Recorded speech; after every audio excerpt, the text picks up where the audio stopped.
toutes et tous et bienvenue sur le podcast de la mort et du deuil, le podcast qui offre une bulle de réconfort à tous les endeuillés.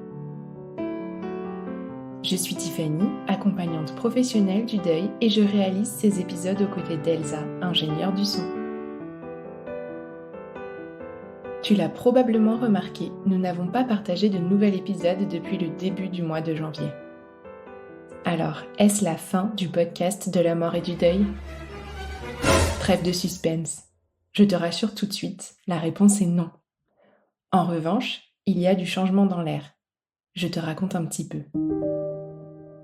J'ai créé ce podcast en 2021 parce qu'il est tout ce que j'aurais aimé trouver lorsque j'ai traversé mes propres deuils. Des témoignages dans lesquels se reconnaître et donc se sentir moins seul, des décryptages d'experts pour avoir des repères et mieux comprendre ce que l'on traverse, et des interviews ouvrant à d'autres possibles ou expliquant les coulisses de la mort, si je puis dire. Sur le chemin, Elsa m'a rejoint et a permis de gagner en qualité de son, d'habillage sonore pour un univers toujours plus riche en émotions. Parce que oui, c'est ça le fil rouge du podcast de la mort et du deuil, l'émotion. Alors on ne va pas se mentir, on adore ce podcast. Il est porteur de beaucoup de sens et de valeurs pour nous et nous sommes toutes les deux très fiers de ce que nous te partageons. En résumé, le podcast de la mort et du deuil aujourd'hui, c'est plus d'une centaine d'épisodes, plus de 36 heures de contenu à écouter, des milliers d'heures de travail pour réaliser tout ça. Oui, mais évidemment, il y a un mais, et peut-être même plusieurs, sinon ça continuerait de rouler tout droit. C'est énormément de temps, trop de temps aujourd'hui. C'est quasiment exclusivement du bénévolat. Nous avons eu seulement 3 partenaires depuis le lancement. Et au milieu de nos autres activités, de nos besoins financiers respectifs, honnêtement, ça ne peut plus durer comme ça. Stop. Le podcast, c'est un support génial et accessible à tous. Mais on le sait, tant et tant de podcasteurs s'essoufflent, tant et tant de podcasts s'arrêtent pour la même raison, le manque de financement et le trop de temps alloué.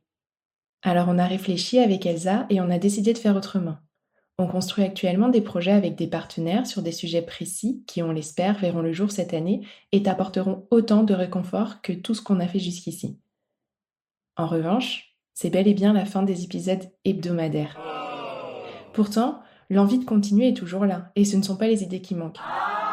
J'ai déjà tout un tas de témoignages dans la poche et plein d'idées de chouettes personnes à interviewer. Alors pour continuer à sortir aussi souvent que possible des épisodes témoignages ou interviews tels que tu les connais et apprécies, aujourd'hui, nous faisons appel à toi.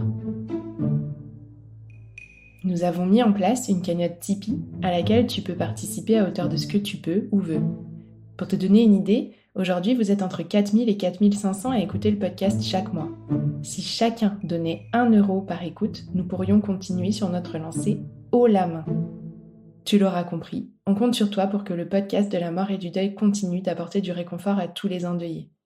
Et bien sûr, on ne se déresponsabilise pas et on bosse aussi de notre côté pour rendre tout ça possible. Alors, je crois que le message est clair, je te donne rendez-vous sur notre page Tipeee, dont toutes les infos sont en descriptif de cet épisode. Et j'espère pouvoir te dire très vite, à bientôt pour un nouvel épisode.